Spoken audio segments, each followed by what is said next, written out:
Welcome to Integrated Infrastructure, the North Such podcast where I interview industry leaders about their news and views on the development, design, construction and management of the many built forms that make up Australia's integrated infrastructure. Today, my guest is Tracey Dennis, CEO of Engineering Aid Australia, an organisation that offers First Nations youth the opportunity to learn about engineering and technology. Tracey gives us a glimpse into her life as a young Aboriginal woman growing up and going through the Australian education system. She tells us what EAA has achieved since it was founded in the late 1990s, and she specifically talks about the Indigenous Australian Engineering School and the challenges and opportunities facing Aboriginal and Torres Strait children today. If you have any questions based on today's discussion, don't hesitate to get in touch. Let's get into it. Tracey, welcome to Integrated Infrastructure. Fantastic to see you, as always. We always ask our guests to introduce themselves, so tell us about you. Yeah, sure. Thanks, Paddy. So firstly, before I start, I'd like to acknowledge country that we're meeting on today, the Gadigal people of the Eora Nation. We pay our respects to our elders past and present, and really respect the continuous connection to land, sea and water. So my name is Tracey Dennis, my married name, but most people prior to my married name, I'm Shillingsworth, and so I was born on Biripi country, and my parents then took us off the fringes of the town and off the missions that they grew up on, and we grew up on country called Ngurrubal country, where my brother and I and mum and dad lived, worked and went to school.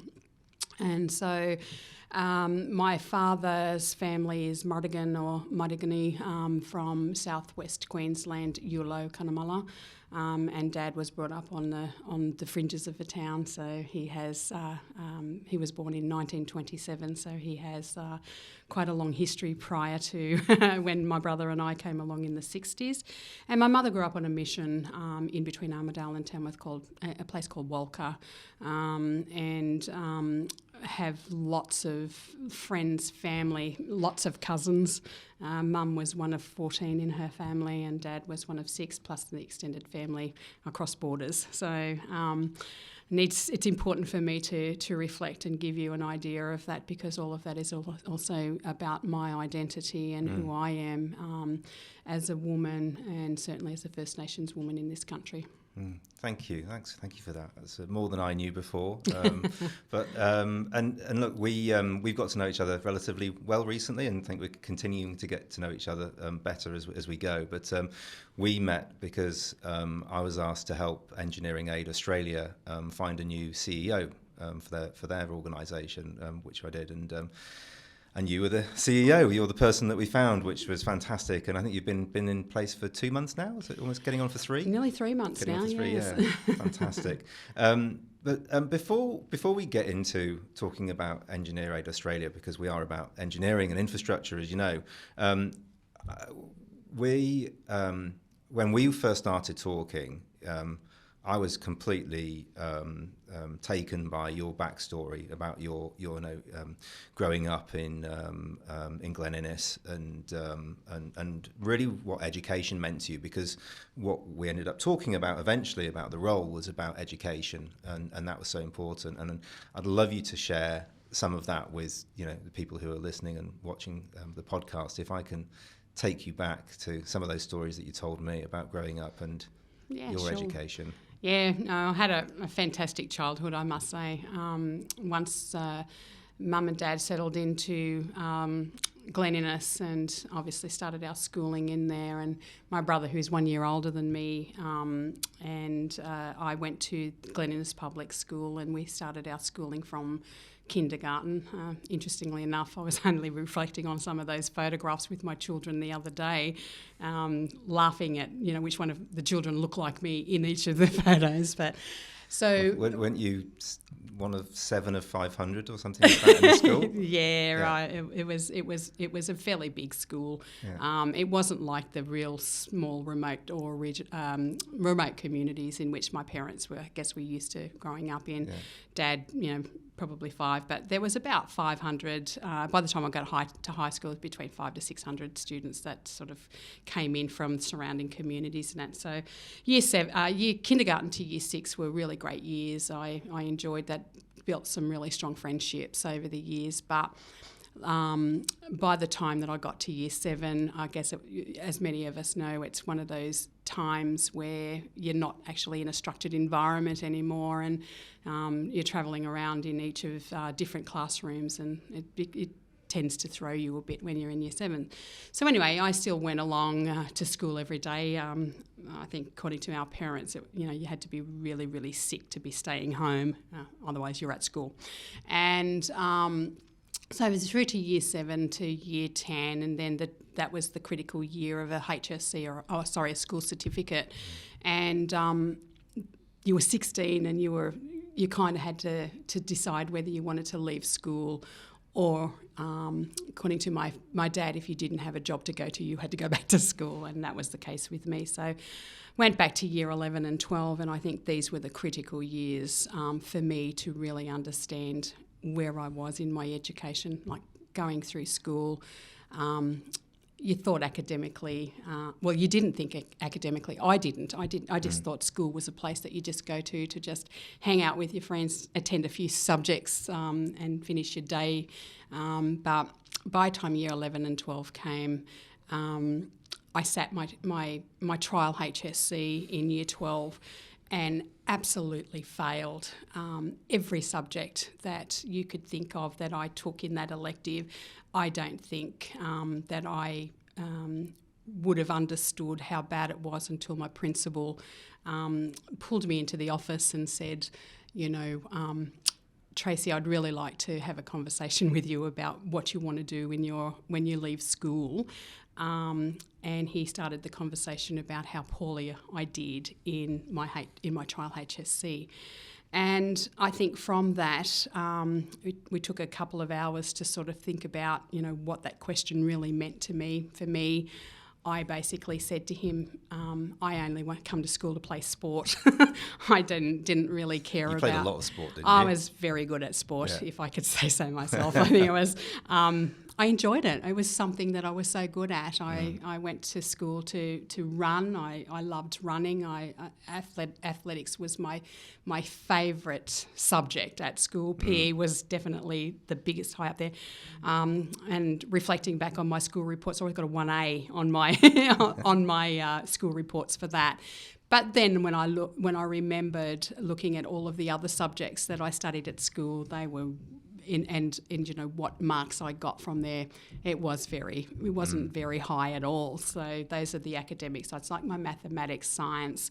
Why was that? Just because you're just sort of bumbling along? I mean, I was a bit of a bumbler. Yeah, you sort of bumbling along, and looking at, you just turned up to the period just to get through 40 minutes of your mathematics and your sciences. And by the time year 11 and 12 came, and your electives, mathematics and English were your core subjects you had to do. They were the compulsory subjects, but the rest of them, and science, of course. But then you had to pick your other core subjects that you wanted, your elected subjects to study. So I just went along with my mates. I just did what they did, and if there was a spare line and there were no people participating or wasn't a high number, I just went along to that class. Yeah. So what was the impact that the principal had? So the principal and I had we eventually come to the decision that I wanted to study. I wanted to teach people my skill about sport, and PE or physical education was what I was really, really good at. And so he told me that, there's a university, or universities have what they call a Bachelor of Education, and physical education was an elected subject that you can teach. Of course, along with primary school teaching and secondary teaching, you either decide whether you want to do it in high school or primary school. And so, I thought it was pretty deadly being in high school. I thought I could, really do that. And all of, 17 years of me was thinking that, it'd be great to be a teacher. So we had about 8 weeks left of school, and the principal had said, well, it'd be a really good thing if we could, get some tutors available for you, Tracey, to start looking at those core subjects that we need you to pick up in, and really start, if you're going to sit your HSC, you really need to look at this aggregate mark to get into university. And in those days, you needed something like, 200, 250 plus in your exams to get to university. So, and that's before the system changed now. So aggregate mark was what I remember, the terminology that was used. And so Mr. O'Brien went along and he found 2 tutors, one down the end of my street and another one up around the corner, and approached my parents. And when my principal sort of come to home and talked to my parents, I think the first thing that my father thought was, what has she done? But even though I was a great girl, I didn't get into trouble or anything at school, but Dad was very supportive, and Mum, and being of that older generation where they didn't have any schooling, took the principal's advice and said whatever she needs and whatever we can do to support that. So in 8 weeks, 2 days out of the week travelling between the 2 tutors, picking up on mathematics, science and that. And I think what we found out of this experience is that I actually did know the stuff. I did know what it was. It was the exam itself, or the testing of that was the bit that didn't excite me so much, and I didn't really do well at testing. Yeah. And anyway, the tutors were really good. They picked up and showed me some tricks of the trade of how you actually, look at the question and how you would answer a question within an exam sort of process. Anyway, those 8 weeks flew by very, very quickly. The principal was also very good at encouraging me to be prepared and get ready and for the exams. I eventually graduated from year 12. We had our wonderful big night in which my parents did attend that function along with other parents of the school to help us graduate, and feeling very proud that I could graduate. Didn't really mean anything to me prior to, but I think standing up on that stage and collecting a certificate to say that I'd completed year 12 at Glen Innes High School. And then we all went on our merry way for a couple of weeks, and then we sat out our HSCs, and still nervous, still scared out of my wits. But, the principal's encouraging words every time I'd went into an exam, he was always there to greet us all, to go in and just basically pat on the shoulder, it'd be okay. To getting the results in January of that year, to actually pass. To get the aggregate mark that I needed, and then was accepted to the university to study Bachelor of Education in Physical Education. You told me before how focused your dad was on education. He must have been incredibly proud at that point to see you do that. Yeah, he was. And being, the baby and the only girl, I think that I can still see him smiling, in front of me every night. Time I close my eyes and think about it. But I think the important key message out of that is that if it wasn't for my principal picking up on, the most important part about education and why it was important, I guess I would have just come through school, sat a HSC, and wouldn't have thought anything else. I probably would have been still home in my hometown and don't know what I would be doing right now. Yeah. Amazing. And that was your first degree. We should point that out. Yes, having bumbled through school, that was your first degree. There was more to come. Yeah, there's more to come. But I absolutely loved it. And what it also did was it got me out of my community to really explore the world and meet different nationalities from all around the world. Universities were a great place to see that and to be a part of, and I grew, I guess, in my education and my strictness around learning, and learning that there are different ways that people learn in their life, and so I try to apply that principle to everything in my work life when I help particularly First Nations people, our own mob, coming through school. We still have a big way to go in terms of picking that up, but again, learning that is a good skill. Well, I mean, it's a great story because it sets the foundation for this conversation around, as you've rightly said, about having people who are promoting and interested in and trying to help people through their educational experiences, especially with First Nations children. But you were lucky at that particular time to have that support and to come through the system that you have come through. Where do you think education is right now for Indigenous communities and First Nations people? Yeah, so I think education's come a long way. So it's been a good 30 years plus since my university days, but I do recall that our education, particularly at universities, are learning more and more about I guess what people know in this country is closing the gap in education. The gap has been quite wide in this country for some time, especially after I left school in the 80s. We were going into schools, but we weren't actually coming out with any school certificates or any type of finishing, saying that we finished school.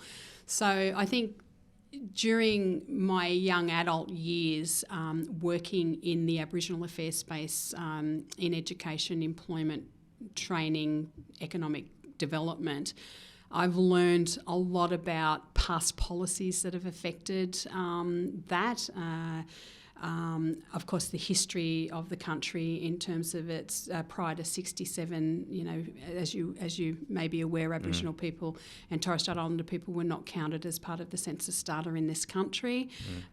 So we then had to, since the 67 referendum, we've started to work holistically to try and look at what are some of those important initiatives that need to be developed and programs that needed to be helped to help our kids come through early learnings into our kindergartens, through primary to our high schools, and then looking at what our career paths are, whether it's in tertiary education or other forms of education through that. So Engineering Aid Australia has done some remarkable work since 1998 in looking and seeing that there were not a lot of First Nations students coming into the engineering and technology space in that era. And so they designed a program called the Indigenous Australians Engineering School, where year 10, 11 and 12 students were asked to participate in this program, and to, if you wanted to learn a little bit more about engineering and technology, that we'd host a school in on the eastern seaboard here in Sydney, and then on the west coast in Perth, to, I guess, expose and to show students, our children, what else is out there in terms of future careers. And in my time since being with Engineering Aid Australia, it's a well-known fact that First Nations people have been the first engineers in this country. So it's kind of bringing that traditional aspect and what our elders have been taught through their elders and so on. So bringing that generational learnings that our old people know, and then bringing it into the new world or the new way of learning, and how we then progress forward with becoming those future engineers and technologists and what other applied sciences that we're studying at university, to either build on in major cities and regional centres, or we take it back home to traditional country and we use that back on country to continue to grow that knowledge and wealth in engineering and technology in our community. Brilliant. Fantastically transitioned to talk about EAA there, and well done. So let's talk about them. You mentioned the history of the organisation. I think, was it 87 started? Or, yes, so since 1998. 98, yeah. And give us the high level sort of, what have they achieved in that time? Yeah, so the founder of the company, Jeff DeBell, had some interesting thinking around all of this, because he wanted to be able to show that there were our students, to build on our mathematics and our sciences and the importance of STEM-related strategies in our schools, and for our students to really engage in that in those subjects whilst they're at school. And by the time that they reached year 10, 11 and 12, they were able to apply to the schools wherever we held them, either on the eastern seaboard or on the west coast. And we did that in partnership with the universities that that were going to host the schools for us.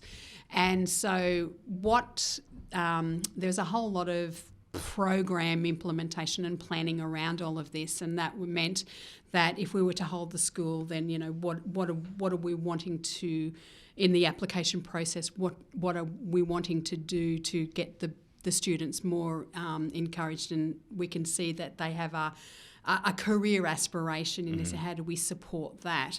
And so what Jeff and the board that around that time, they started to work together to start to design and work on application processes, and then look at the universities, particularly the faculties of engineering and IT, and build the school around all of their what it is to if you're interested in university and coming to university, these are the subjects that you'll be studying, but this is what you need to be studying in school to get to this level, or to apply to university, to get into university for that subject or for that degree.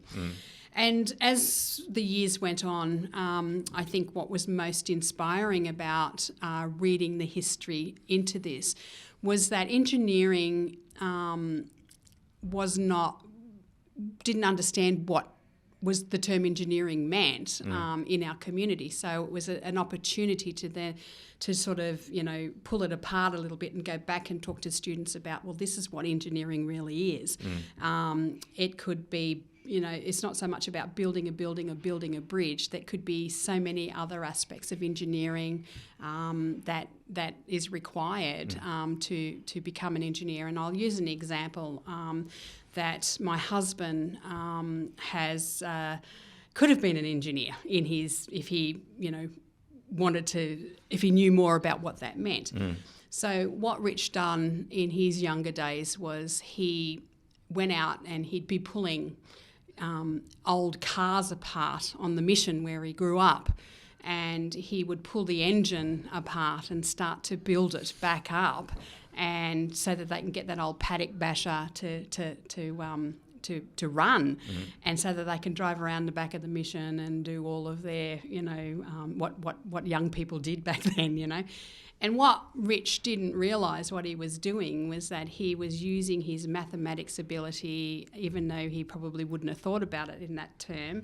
He was using, the sciences that he was learning in school to rebuild an engine to make it work.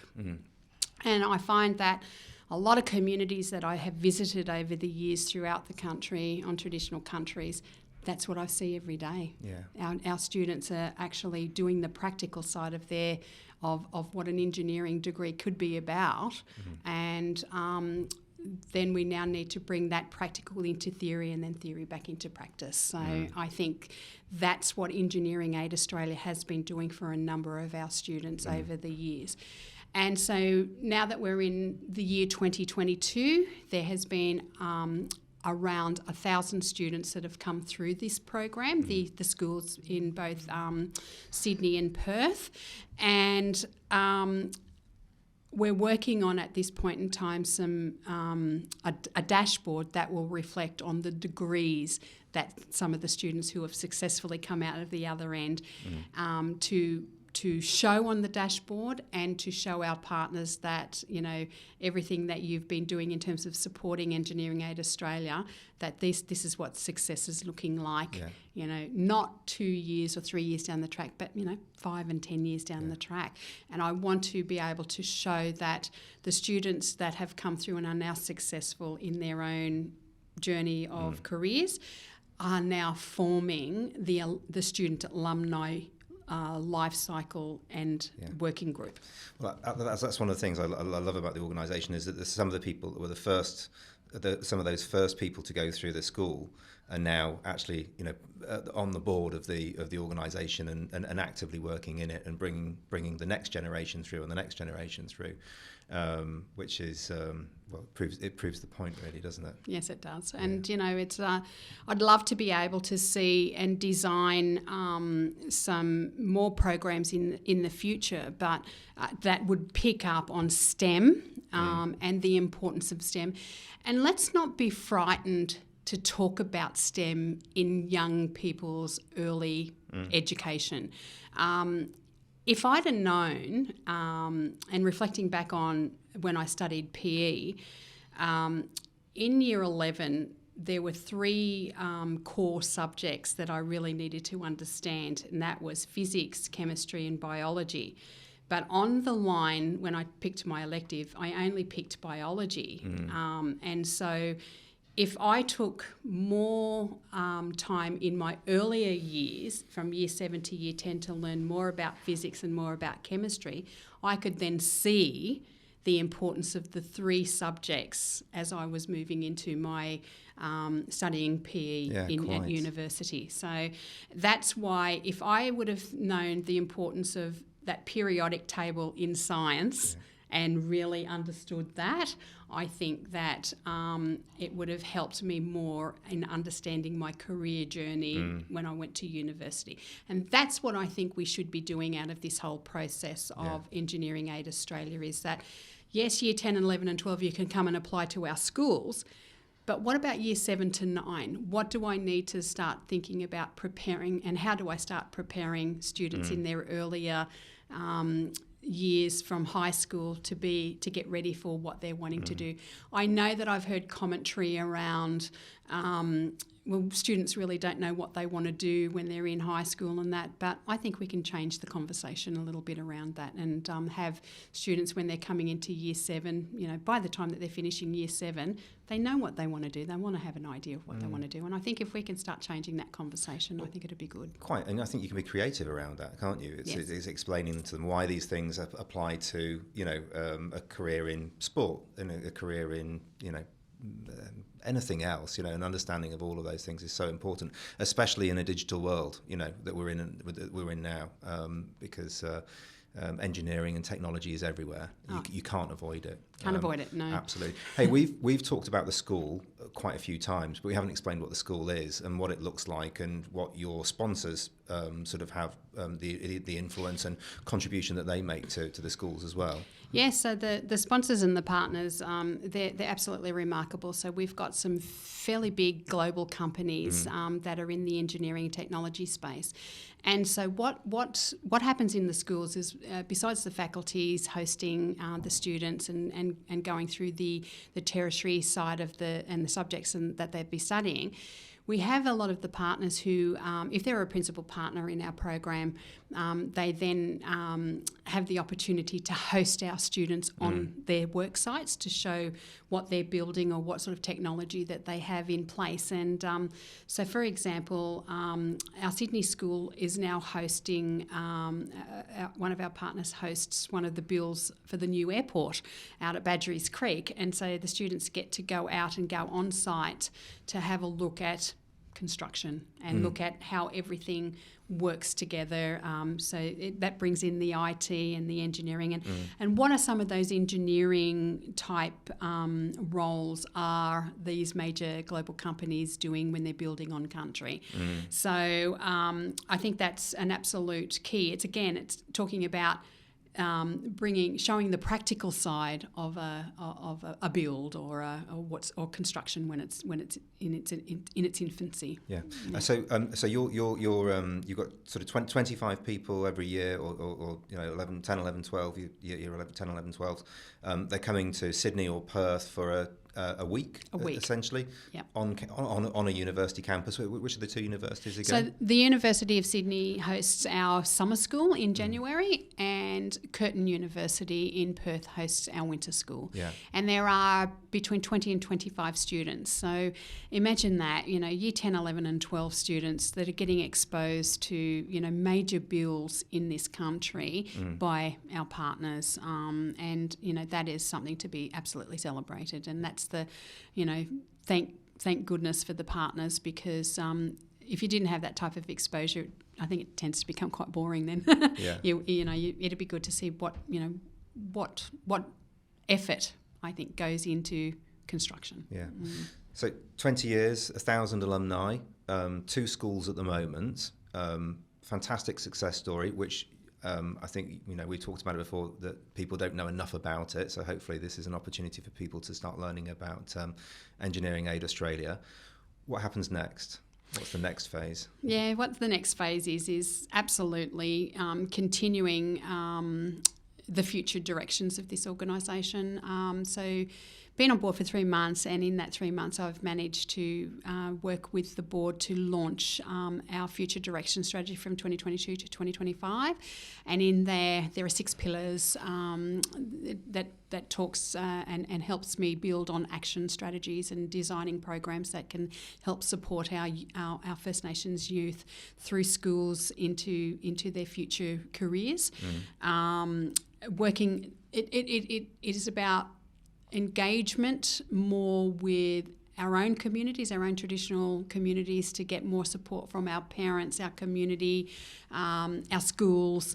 Have that conversation again, change the conversation to what does a career look like for our future young people? And I really like to start that conversation earlier than a year 7 sort of arena. Year 3 to year 6s in primary schools, they're pretty smart. They it's just introducing that conversation maybe at that type of level. Yeah. And then our sponsors being able to work with our community groups and education institutions to maybe build programs in a community around engineering and IT. So having our volunteers coming in and being able to do some of those early learnings around engineering practically, not theoretically, but practically. In schools, in that schools, more junior level. Yeah, in schools, maybe in community. If we go to our local hosts, like maybe local shire councils and stuff, to have that sort of business happening.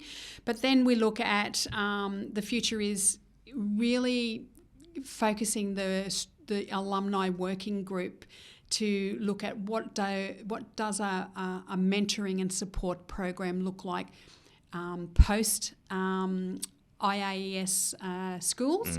And if they're successful in universities, how do we support the universities and the Aboriginal education centres and anybody else that's involved in the students' life journey through tertiary?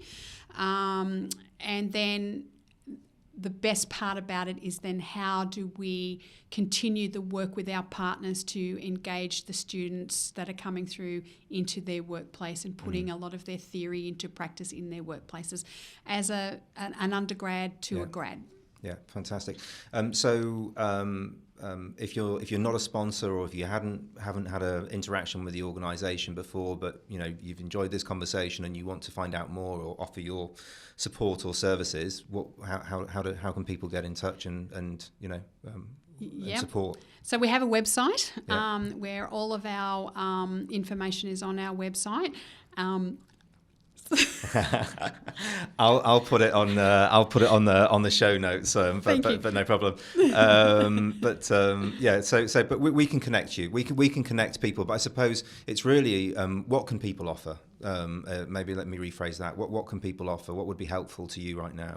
So what would be helpful is that if you're an organisation that does have an area where you want to engage with First Nations people and First Nations community to build on engineering and technology, and have our students come in as part of your work, if you've got a work experience program or an intern program, just to introduce your company and that. I'm really looking for partners who can just basically work along with the students and the alumni to get our people into this profession and into this field. Brilliant. Not only was I lucky enough to meet you, but met some other very interesting people through the process of helping the organisation over the past sort of 6 months, but I actually got to speak to quite a few of the alumni through my searching and speaking to people who had been through the process, and they just talked about the massive impact that it's had on their careers, and some people with some really impressive career trajectory on the back of the Indigenous engineering school. So. I'm glad, because they are absolutely inspirational, and I'm so excited by their conversation and what they can bring to the alumni working group. Environmental science. I mean, we work on land every day and country every day, and there's mechatronics, there's biomedics. We've got students that they're not students, they're young adults who have forged in their career paths and are very successful in their chosen fields. And it's exciting. It's an exciting time for our communities and our people, because we're not just going to be studying the traditional routes anymore around it's important, health, education, economic growth in our communities, but I just think that, again, reflecting on, First Nations people, we've been, here for a very long time, and being able to bring our traditional focus into the 21st century now, and still continue, because I think where are we going to be in another 150 years in this country, and First Nations people are still going to be at the forefront of that. Tracey, sorry, this isn't the end of the podcast, and we forgot to mention the patron and the history and the certain people, important people that have been involved with the organisation, that we really wanted to mention them. So, tell us about them. Yep. So, besides the founding member Jeff DeBell and his aspiration for getting our First Nations youth into engineering and technology. Just recently launched, and the biggest support from our patron, who is the Governor-General of Australia. And he has very much supported Engineering Aid Australia over the years with the engineering schools. Part of the school is that we have a dinner with the Governor-General and a number of our sponsors that sit around the table, and so the Governor-General can meet the students and just have a good yarn with them, and seeing where their future.